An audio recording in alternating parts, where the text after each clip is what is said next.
আর এবার নজর রাখতে হচ্ছে পাণ্ডবেশ্বরের দিকে। সেখানে বন দফতরের বৃক্ষরোপণ কর্মসূচি, আর সেই অনুষ্ঠানে ডিএফওকে ধমক স্থানীয় তৃণমূল বিধায়কের। এমএলএ নরেন্দ্রনাথ চক্রবর্তীর অভিযোগ, তার সঙ্গে আলোচনা না করেই গাছ বসানো হচ্ছে, আর তাই পশ্চিম বর্ধমানের জেলা শাসকের সামনে বড় আধিকারিককে ধমক বিধায়কের। আমি এখানকার বিধায়ক, আমার সঙ্গে সামান্য পরামর্শ করার প্রয়োজন বোধ করেনি। ওয়াই এই লোকগুলো কি করে খাবে? নো, আপনি ভুল সিদ্ধান্ত নিয়েছেন। আমি এখানকার বিধায়ক, আপনি আমার সঙ্গে পরামর্শ করবেন না, আপনি যা কিছু করবেন। দুর্গাপুরের ডিএফওকে এভাবেই ধমক পাণ্ডবেশ্বরের তৃণমূল বিধায়ক নরেন্দ্রনাথ চক্রবর্তী। পশ্চিম বর্ধমানের পাণ্ডবেশ্বর, এখানে রয়েছে দুর্গাপুর বন বিভাগের জমি। বনাঞ্চল লাগোয়া প্রতাপপুর গ্রাম পঞ্চায়েত। এই এলাকার বেশিরভাগ বাসিন্দাই আদিবাসী। তারা বনাঞ্চল থেকে মোরাম তুলে বাইরে বিক্রি করে সংসার চালান। এভাবে মোরাম তোলায় বনাঞ্চলে তৈরি হয়েছে বড় বড় গর্ত। সেই জায়গায় গাছ বসানোর সিদ্ধান্ত নিয়েছে বন দফতর। সেই অনুষ্ঠানই ছিল রবিবার। এখানে আমাদের বাঁশবড়া বন সংরক্ষণ কমিটি রয়েছে এবং সেটা মূলত আদিবাসী অধ্যুষিত এলাকায়। তো সেখানে সমস্ত লোকেরা এখানে কাজ পাবেন। এই পুরো গাছ লাগানোর পদ্ধতি, সারা বছর ধরে গাছ লাগানোর কিছু কিছু ভাগ থাকে, সেই পুরো কাজগুলো কিন্তু ওনারাই পাবেন এবং ওনাদেরকে দিয়ে কাজ করা হবে। তাই ওনাদের রুজি রোজগারের ব্যবস্থাও হবে এখানে। বৃক্ষরোপণ কর্মসূচিতে ছিলেন পাণ্ডবেশ্বরের তৃণমূল বিধায়ক নরেন্দ্রনাথ চক্রবর্তী। তাঁর অভিযোগ, জমির মাপজোক না করেই গাছ বসানো হচ্ছে এবং সেটাও তাঁর সঙ্গে আলোচনা না করে। তাই জেলা শাসকের সামনে ডিএফওকে ধমক বিধায়কের। এই লোকগুলো কি করে খাবে? নো, আপনি ভুল সিদ্ধান্ত নিয়েছেন। আমি এখানকার বিধায়ক, আপনি আমার সঙ্গে পরামর্শ করবেন না, আপনি যা কিছু করবেন। আমাকে জানানোর প্রয়োজন বোধ করেনি। আমি ফোন করার পর আমাকে একটা চিঠি পাঠিয়েছে। আমি ফোন করবো, ডিএম সাহেব আমাকে বলেছিলেন এখানে মিনারেলসে কাজ করে, সেখানে 12,000 লেবার সেখানে কাজ করে খায়, গরিব মানুষ করে খায়। আমি প্রথমেই আন্তরিক ক্ষমাপ্রার্থী যদি আমার ব্যবহারে কেউ কষ্ট পায়। আমি তাদের কাছে ব্যক্তিগতভাবে ক্ষমা চেয়ে নিচ্ছি। ওখানে আদিবাসীদের যে জমি আছে, সেই জমি মাপজোক না করে, আদিবাসীদের সঙ্গে কথা না বলে, তাদেরকে উদ্বাস্তু করার জন্য যেভাবে ওনারা এটাকে উপস্থাপিত করেছেন, আমার খুব কষ্ট হয়েছে। আদিবাসী ভাই বোনেরা আমার কাছে এসেছিলেন। আমার এই রিপারকেশন মানুষের জন্য লড়াই করব, যে যা বলে বলুক। তো আমরা সবসময় ডেভেলপমেন্ট সবাইকে নিয়ে চলতে হবে, ওটাই আমাদের রাজ্য সরকারের নির্দেশ। ওই নির্দেশই মতো আমরা সবার সঙ্গে এখানে মাননীয় সম্মানীয় মন্ত্রী স্যার, বিধায়ক সবার সাজেশন নিয়ে আমরা এখানে বসবো। দুর্গাপুর থেকে অর্পণ চক্রবর্তী, নিউজ 18 বাংলা।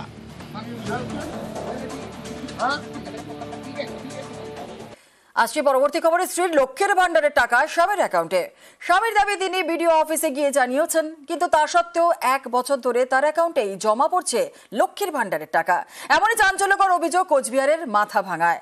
অনেকেরই প্রশ্ন, সরকারের টাকা ভুল অ্যাকাউন্টে পড়ছে সেটা জেনেও 1 বছরে কেন সেটা ঠিক করা গেল না?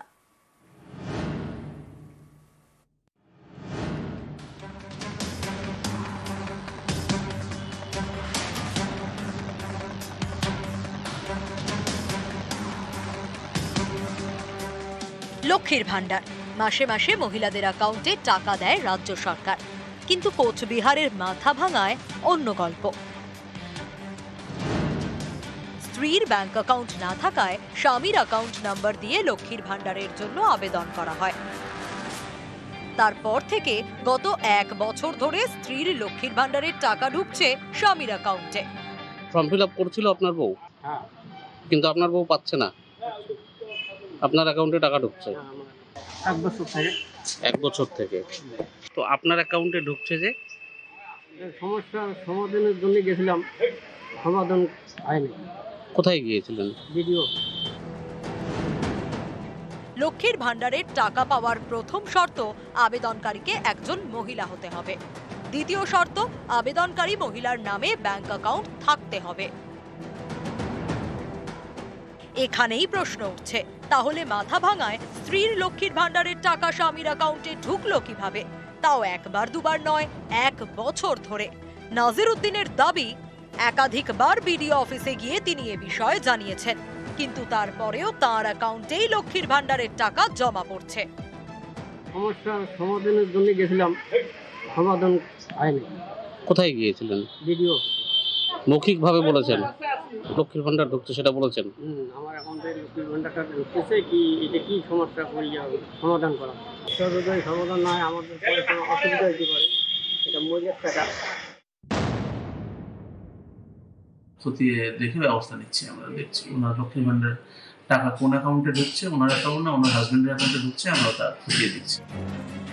কিন্তু আর কবে দেখা হবে ভুল অ্যাকাউন্টে টাকা জমা পড়ছে এটা জানার পরেও কেন 1 বছরে পদক্ষেপ নেওয়া গেল না?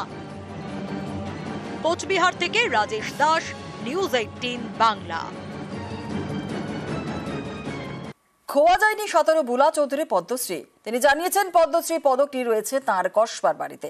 এদিকে হিন্দ মোটরের বাড়ি থেকে মেডেল চুরির তদন্তে নেমে 295টি পদক উদ্ধার করেছে চন্দননগর কমিশনারেট। জালে 1 রাষ্ট্রপতি যে পড়িয়ে দিয়েছিলেন সেটা আমার কলকাতার বাড়িতে আছে। বুলা চৌধুরী ইংলিশ চ্যানেল জয়ী সাঁতারু, পদ্মশ্রী পুরস্কার প্রাপ্ত, থাকেন কলকাতার কসবায়। তার আরেকটি বাড়ি হুগলির হিন্দ মোটরে দেবাই পুকুরে। সেই বাড়ি থেকে পদ্মশ্রী পুরস্কার সহ বেশ কিছু মেডেল চুরি যায় বলে অভিযোগ। শুক্রবার উত্তরপাড়া থানায় লিখিত অভিযোগ জানান বুলা চৌধুরী। তদন্ত শুরু করে চন্দননগর কমিশনারেট। তদন্তে নামে সিআইডিও। শনিবার উদ্ধার হয় 295টি মেডেল। রিষড়া থেকে ধরা পড়ে কৃষ্ণা চৌধুরী নামে এক ব্যক্তি। পুলিশের দাবি তার কাছ থেকে এই মেডেলগুলি উদ্ধার হয়েছে। এই ঘটনার তদন্তে নেমে 24 ঘন্টার মধ্যে ওনার যে চুরি যাওয়া মেডেলগুলো, এখানে 295 মেডেলস আছে, তো সেই 295 মেডেলস আমরা উদ্ধার করেছি। কৃষ্ণা চৌধুরী নামে একজন চোরকে আমরা ধরেছি, তার থেকে আমরা এগুলো রিকভারি করেছি। রাষ্ট্রপতি যে পড়িয়ে দিয়েছিলেন সেটা আমার কলকাতার বাড়িতে আছে এবং এই ছোটটা এই মুহূর্তে আমি দেখতে পাইনি। আমার বাড়িতে আরো ভালো করে খুঁজতে হবে মেন মোটর বাড়িতে। বুলা চৌধুরীর বক্তব্য, শুক্রবার দুপুরে হিন্দ মোটরের বাড়িতে যান তার ভাই। বাড়িতে ঢুকে তিনি দেখেন সব তছনছ, লন্ডভন্ড শোকেস, আলমারি। খবর দেওয়া হয় উত্তরপাড়া থানায়। পুলিশ গিয়ে দেখে বুলা চৌধুরীর বাড়ির সামনের দরজা ঠিক আছে, কিন্তু বাড়ির পিছনের কোলাপসিবল গেটের তালা ভাঙা, কাঠের দরজা ভাঙা। খোয়া যায় বেশ কিছু মেডেল। সমস্ত মেডেল নিয়ে চলে গেছে, ওর পদ্মশ্রী নিয়ে গেছে এবং ওর ন্যাশনাল অ্যাওয়ার্ড, স্টেট অ্যাওয়ার্ড যত আছে সমস্ত খালি। মানে মেডেল কিছু নেই, ওর সমস্ত মেডেল নিয়ে চলে গেছে। রবিবার বুলা চৌধুরী নিজেই জানিয়েছেন পদ্মশ্রী পদকটি খোয়া যায়নি, সেটি কলকাতার বাড়িতে আছে।